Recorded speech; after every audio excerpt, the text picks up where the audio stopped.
आप सभी की क्लास सोनाली क्लासेस में आप सभी को नमस्ते।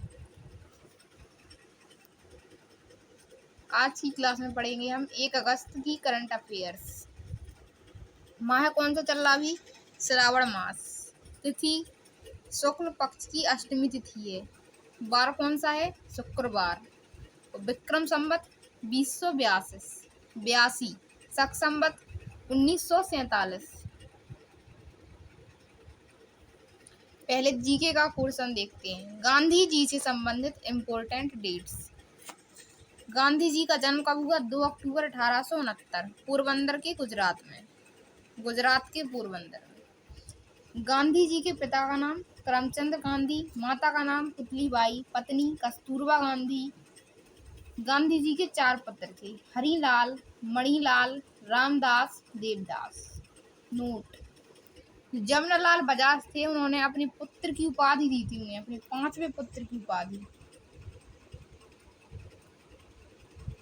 और गांधी जी हैं, उनके राजनीतिक गुरु कौन थे? गोपाल कृष्ण गोखले। और आध्यात्मिक गुरु श्रीमद रामचंद्र। और गांधी जी की शिष्या मीराबेन, इन्हें मेडलिन इंग्लैंड भी बुलाते हैं। गांधी जी की शिक्षा की बात करते हैं। इन्हें प्राथमिक शिक्षा कहाँ मिली? राजकोट में। और उच्च शिक्षा 1887 में श्यामलदास कॉलेज भावनगर गुजरात में। और कानूनी शिक्षा प्राप्त करने के लिए वो कहाँ गए? इंग्लैंड। कब? 4 सितंबर 1888 में। बैरिस्टर की डिग्री प्राप्त की 1891 में।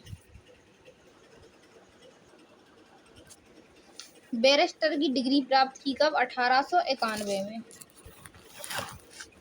और 1891 में ही भारत लौटने के पश्चात इन्होंने राजकोट और बम्बई में वकालत शुरू कर दी। दक्षिण अफ्रीका दादा अब्दुल्ला की 1893 में। मतलब कि जो 1893 में एक गुजरात व्यापारी था, गुजरात का दादा अब्दुल्ला के मुकदमे के सिलसिले में दक्षिण अफ्रीका चले गए। फिर प्रथम श्रेणी के डिब्बे से बाहर रेलवे स्टेशन पीटरमैरिट्सबर्ग, जब वे डरबन से प्रिटोरिया, नेटाल क्षेत्र के समीप रेलवे कोच के प्रथम श्रेणी के डिब्बे से यात्रा कर रहे थे। मतलब कि दक्षिण अफ्रीका में एक जगह है वहीं पर। तो पीटरमैरिट्सबर्ग नामक स्टेशन पर उन्हें जबरदस्ती अंग्रेजों ने ट्रेन से नीचे उतार दिया। इसी घटना ने गांधी जी को नस्ल और रंग पक्षपात के बारे में सोचने के लिए प्रेरित किया। इसी घटना के बाद ब्रिटिश सरकार को गांधी जी से माफी मांगनी पड़ी।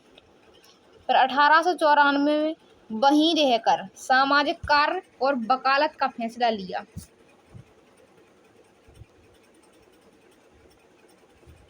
मतलब उन्होंने फैसला किया 1894 में कि वो सामाजिक कार्य करेंगे और वकालत करेंगे।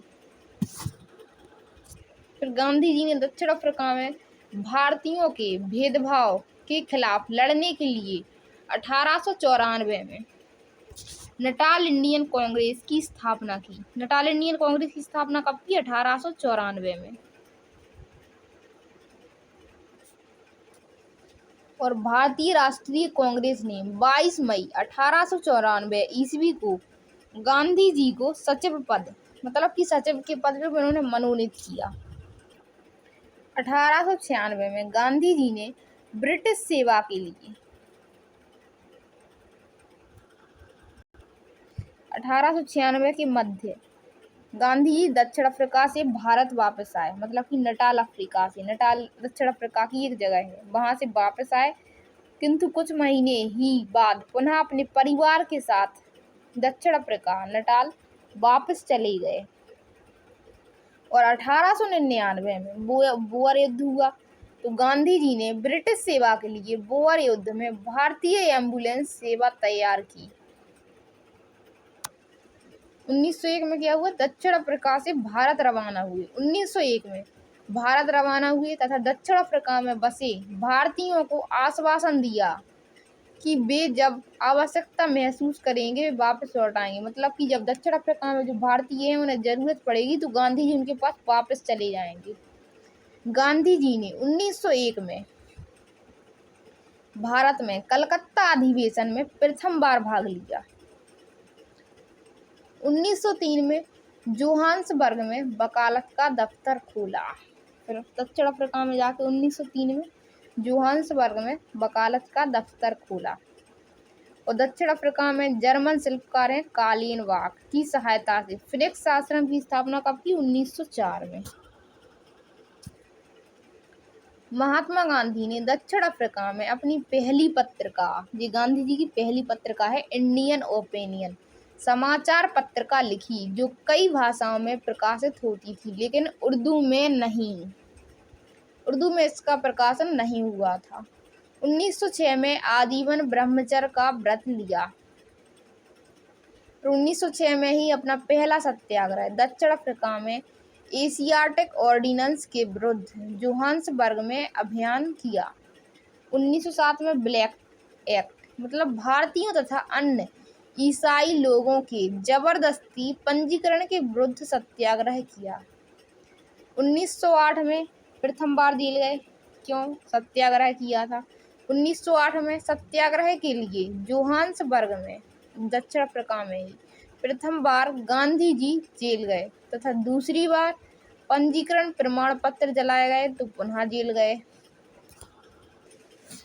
जून 1909 में भारतीयों का पक्ष रखने हेतु इंग्लैंड रवाना हुए, मतलब कि इंग्लैंड जा रहे थे।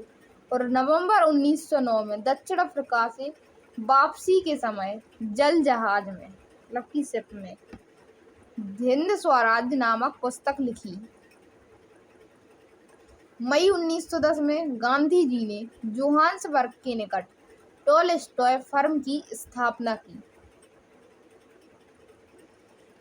1913 में रंग भेद तथा दमनकारी नीतियों के सत्याग्रह जारी रखा।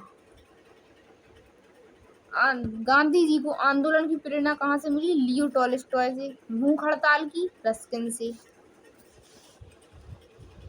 दक्षिण अफ्रीका में गांधी जी ने अपना राजनीतिक गुरु गोपाल कृष्ण गोखले को बनाया। और महात्मा गांधी जी को आंदोलन की प्रेरणा कहाँ से मिली? रूसी लेखक हैं लियो टॉलस्टॉय से मिली। इन्हीं से गांधी जी ने सर्वाधिक प्रभावित थे। और भूख हड़ताल की प्रेरणा कहाँ से मिली?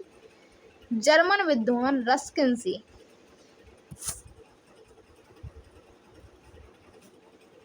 और सत्याग्रह की प्रेरणा मिली डेविड थ्योरो।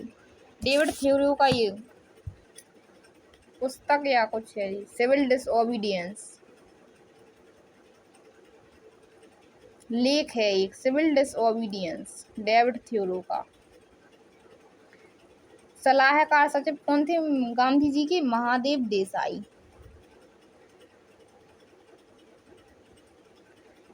9 जनवरी 1915 को गांधी जी और कस्तूरबा गांधी दक्षिण अफ्रीका से बम्बई, मतलब कि भारत लौट आए। यहाँ पे स्वागत किसने किया? फिरोज शाह मेहता ने। अहमदाबाद में कोचरब में सत्याग्रह आश्रम की स्थापना कब की? 25 मई 1915 को। बाद में यह आश्रम 17 जून 1917 को साबरमती नदी के किनारे स्थानांतरित कर दिया, जिसे साबरमती आश्रम कहते हैं। मतलब पहले कोचरब सत्याग्रह आश्रम के नाम से था, तब इसकी स्थापना हुई थी 25 मई 1915 को। और जब साबरमती आश्रम के नाम से हो गया तब 17 जून 1917 को। इसे गांधी जी का कुटिया हृदय कुंज भी कहते हैं, साबरमती आश्रम को। और 4 फरवरी 1916 को गांधी जी ने बनारस विश्वविद्यालय के उद्घाटन समारोह में भाषण दिए। और बनारस विश्वविद्यालय की स्थापना किसने की? ये आप लोग कमेंट बॉक्स में कमेंट करके बताएं। भाषण कब दिए? 4 फरवरी 1916 को। आज की करंट अफेयर्स का पहला क्वेश्चन है, अमेरिका के तत्कालीन राष्ट्रपति डोनाल्ड ट्रंप ने भारत से आयातित कुछ वस्तुओं पर 1 अगस्त से कितने प्रतिशत टैरिफ, मतलब कि आयात शुल्क लगाने की घोषणा की है? जो भारत से अमेरिका जाएंगी जो वस्तु, जो सामान बिकने के लिए, उस पर कितने प्रतिशत टैरिफ लगाने की घोषणा की है? तो 25%। कितना? 25%। Option number C. Donald Trump प्रशासन ने भारत से आयातित कुछ वस्तुओं पर 25% तक का टैरिफ शुल्क लगाने का निर्णय लिया है, जो 1 अगस्त से प्रभावी हुआ है, मतलब कि 1 अगस्त से शुरू हुआ। इसके साथ ही अगर कंपनियां नियमों का उल्लंघन करती हैं तो उन पर अतिरिक्त जुर्माना भी लगाया जाएगा। यह कदम व्यापार असंतुलन को दूर करने और अमेरिका की घरेलू अर्थव्यवस्था को संरक्षण देने के उद्देश्य से उठाया गया। क्वेश्चन नंबर 2, 57वीं अंतर्राष्ट्रीय रसायन ओलंपियाड 2025 में भारत ने कितने पदक जीतकर छठा स्थान प्राप्त किया है? 2 स्वर्ण 2 रजत। Option number D.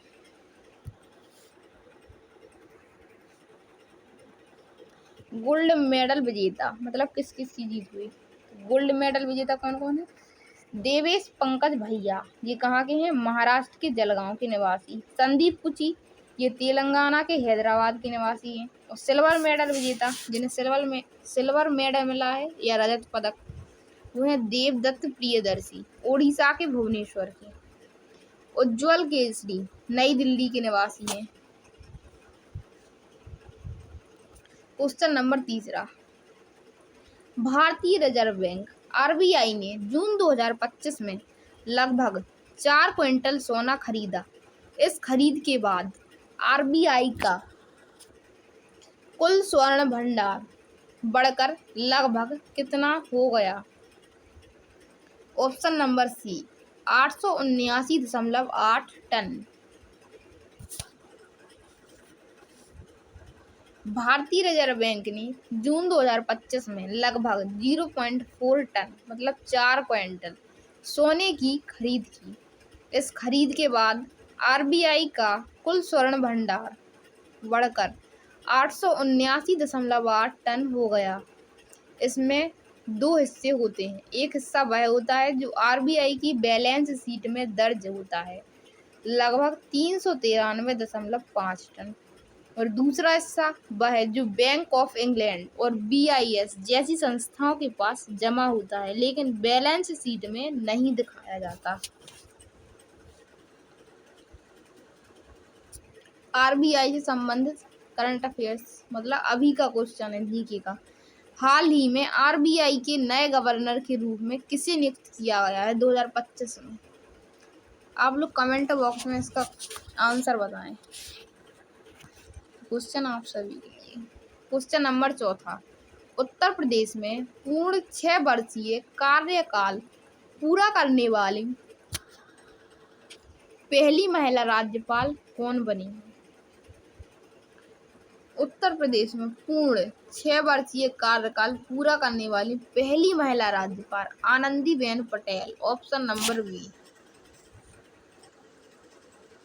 7 अगस्त 2016 को आनंदीबेन पटेल ने गुजरात के मुख्यमंत्री पद से इस्तीफा दे दिया था। वह गुजरात की पहली महिला मुख्यमंत्री भी रही हैं। उन्होंने 2018 में मध्य प्रदेश की राज्यपाल नियुक्त किया गया।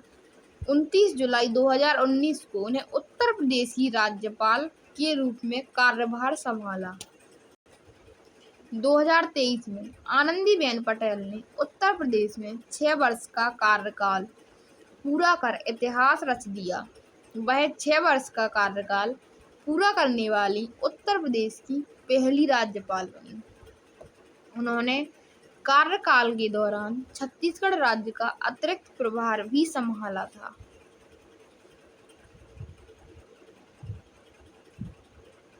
क्वेश्चन नंबर 5, हाल ही में निधन हुए मेघनाथ देसाई किस क्षेत्र से जुड़े हुए थे? तो मेघनाथ देसाई अर्थशास्त्र, ऑप्शन नंबर ए, अर्थशास्त्र से जुड़े हुए थे। लॉर्ड मेघनाथ देसाई के बारे में प्रमुख जानकारी। लॉर्ड पूरा नाम क्या है? लॉर्ड मेघनाथ देसाई। जन्म कब हुआ? 1940, बड़ौदरा गुजरात में। नागरिकता ब्रिटिश भारतीय मूल। निधन कब हुआ? 29 जुलाई 2025 को। 1971 में लेबर पार्टी से जुड़े। जून 1991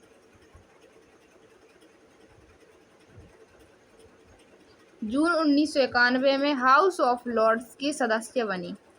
पद्म भूषण सम्मान कमला 2008 में। मेघनाथ देसाई एक प्रसिद्ध भारतीय मूल के ब्रिटिश अर्थशास्त्री थे। वे लंदन स्कूल ऑफ इकोनॉमिक्स के प्रोफेसर रह चुके थे और हाउस ऑफ लॉर्ड्स ब्रिटिश संसद के सदस्य भी थे।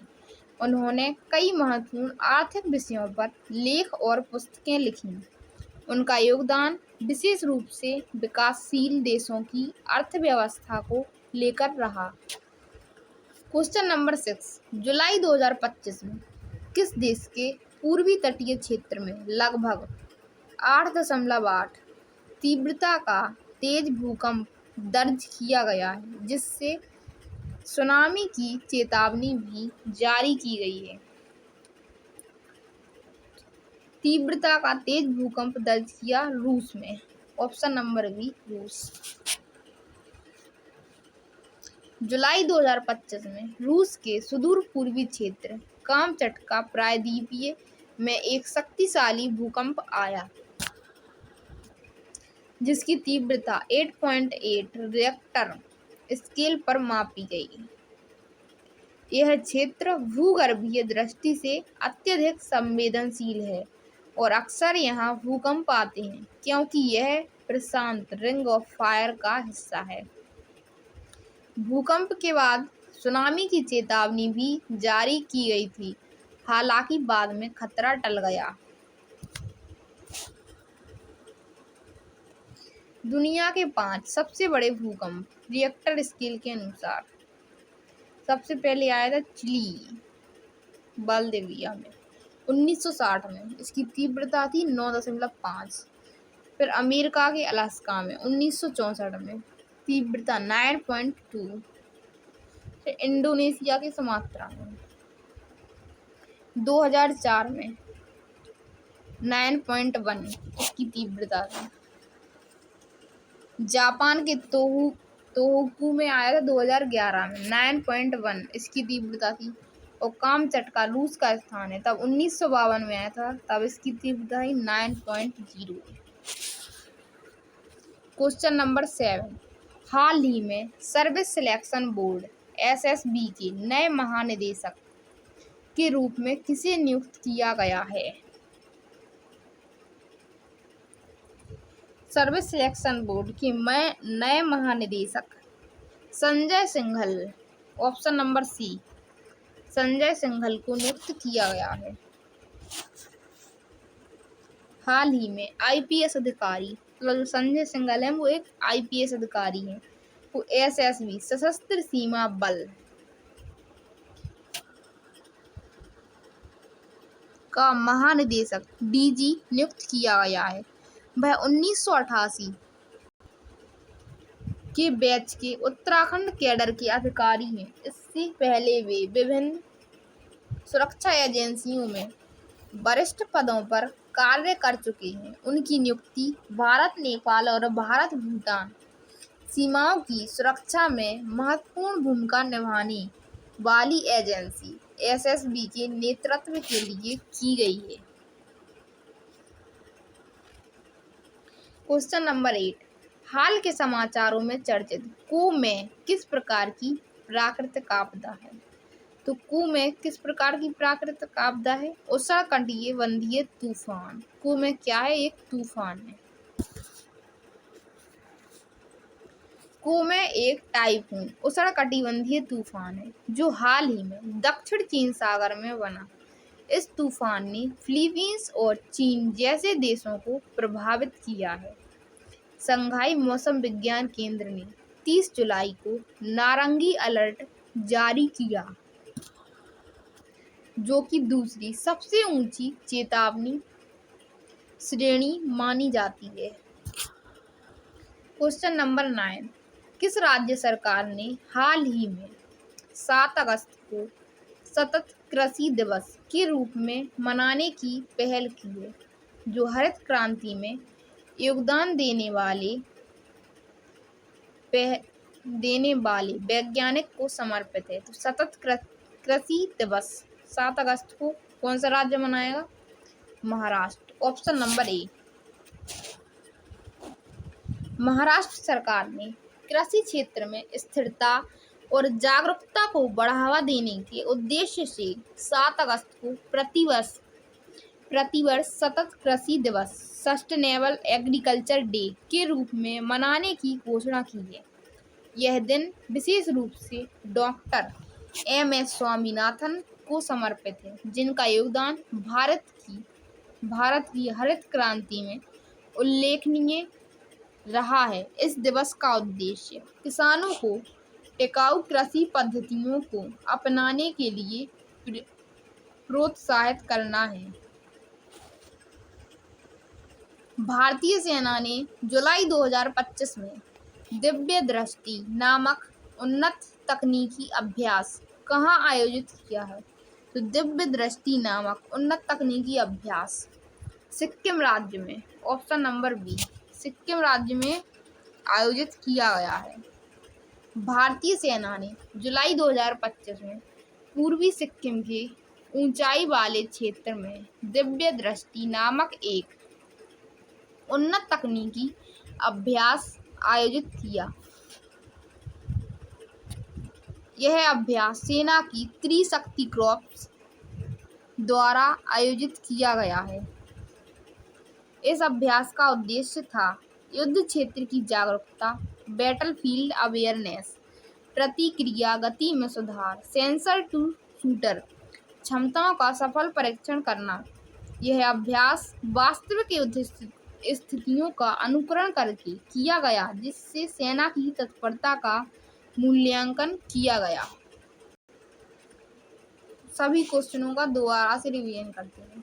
अमेरिका के तत्कालीन राष्ट्रपति डोनाल्ड ट्रंप ने भारत से आयातित कुछ वस्तुओं पर 1 अगस्त से कितने प्रतिशत टैरिफ आयात शुल्क लगाने की घोषणा की थी? तो 25%, option number C.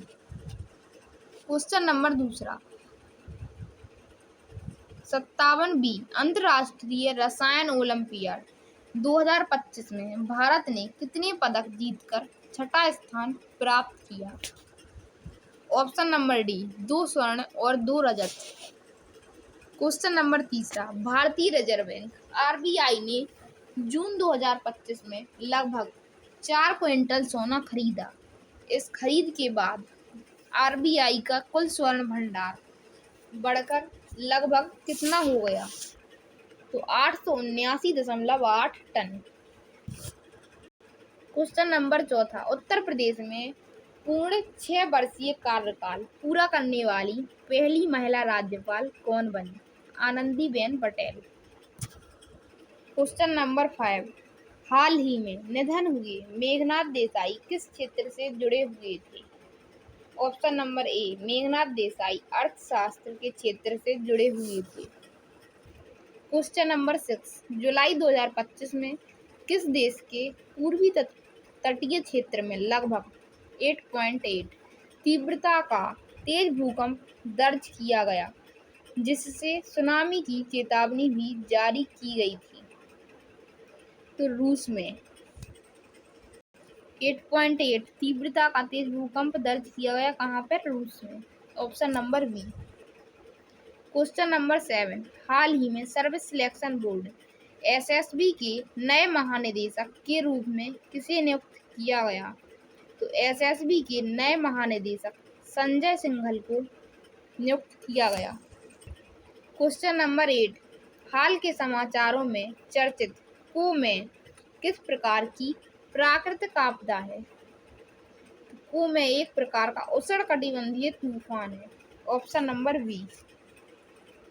Question number 9, किस राज्य सरकार ने हाल ही में 7 अगस्त को सतत कृषि दिवस के रूप में मनाने की पहल की है, जो हरित क्रांति में योगदान देने वाली वैज्ञानिक को समर्पित है? तो सतत कृषि दिवस महाराष्ट्र सरकार द्वारा। क्वेश्चन नंबर 10, भारतीय सेना ने जुलाई 2025 में दिव्य दृष्टि नामक उन्नत तकनीकी अभ्यास कहाँ आयोजित किया है? तो दिव्य दृष्टि अभ्यास सिक्किम राज्य में आयोजित किया गया। आप सभी को वीडियो कैसी लगी प्लीज़ कमेंट बॉक्स में कमेंट करके बताएं। चैनल को लाइक सब्सक्राइब एंड शेयर करना ना भूलें। एक बार फिर से जीके का रिवीजन करते हैं। गांधी जी से संबंधित इम्पोर्टेंट क्वेश्चन। गांधी जी का जन्म कब हुआ? 2 अक्टूबर 1869 को। कहाँ पे? पोरबंदर, गुजरात में। पिता कौन थे? करमचंद गांधी।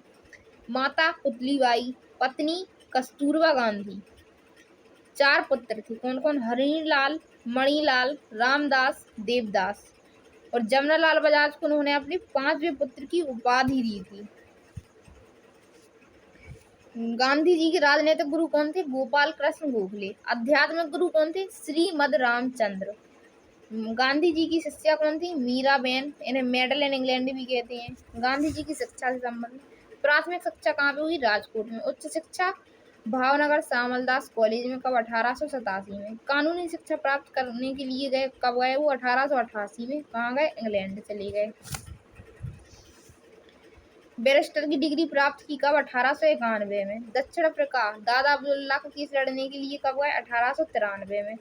प्रथम श्रेणी के डिब्बे से उन्हें बाहर कर दिया किस रेलवे स्टेशन पर? Peter Maritzburg. ये क्वेश्चन याद करने लायक है। मतलब किस श्रेणी के डिब्बे से बाहर किया? तो पीटर मैरिट्सबर्ग रेलवे स्टेशन पर। सामाजिक कार्य और वकालत का फैसला किया 1894 में।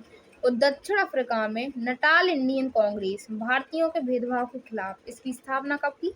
1894 में। भारतीय राष्ट्रीय कांग्रेस द्वारा गांधी जी को सचिव का पद कब मिला? 22 मई 1894 को।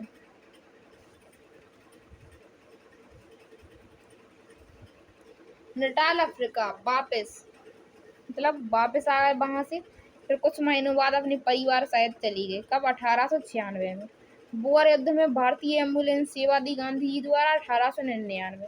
दक्षिण अफ्रीका से भारत रवाना हुए। भारत आए कब? 1901 में। कलकत्ता अधिवेशन में प्रथम बार भाग लिया। कलकत्ता अधिवेशन कब हुआ? 1901 में। जोहान्सबर्ग में वकालत का दफ्तर खुला कब? 1903 में। दक्षिण अफ्रीका में जर्मन शिल्पकार कालेनबाख की सहायता से फिनिक्स आश्रम की स्थापना कब की? 1904 में। और इंडियन ओपिनियन जो कि एक समाचार पत्र है, कब दक्षिण अफ्रीका में प्रकाशित किया, लेकिन उर्दू भाषा में नहीं किया, बाकी सभी भाषाओं में किया। ब्लैक एक्ट कब आया? 1907 में। प्रथम बार जेल गए कब? जोहान्सबर्ग में गए और सत्याग्रह किया तब 1908 में। जल जहाज में उन्होंने एक पुस्तक लिखी हिंद स्वराज कब? 1909 में। जोहान्सबर्ग में टॉलस्टॉय फर्म की स्थापना की 1910 में। आंदोलन की प्रेरणा कहाँ से ली? लियो टॉलस्टॉय से। भूख हड़ताल की? रस्किन से। सत्याग्रह की? डेविड थ्योरो से। डेविड थ्योरो का एक लेख है सिविल डिसोबीडियंस। सलाहकार सचिव कौन थे गांधी जी के? महादेव देसाई। 9 जनवरी 1915 को भारत आए। स्वागत किसने किया? फिरोज शाह मेहता ने। अहमदाबाद में कोचरब सत्याग्रह आश्रम की स्थापना कब की? 25 मई 1915 को। फिर वो साबरमती आश्रम के नाम से कब जाना जाने लगा? 17 जून 1917 को। 4 फरवरी 1916 को बनारस विश्वविद्यालय उद्घाटन समारोह में भाषण दिए। कब? 4 फरवरी 1916 को। इसके आगे का अगले वीडियो में। इसी के साथ ही आप सभी को नमस्ते, जय हिंद, जय भारत। प्लीज़ कमेंट बॉक्स में कमेंट करके बताएं आप सभी को वीडियो कैसी लगी। चैनल को लाइक सब्सक्राइब एंड शेयर करना ना भूलें।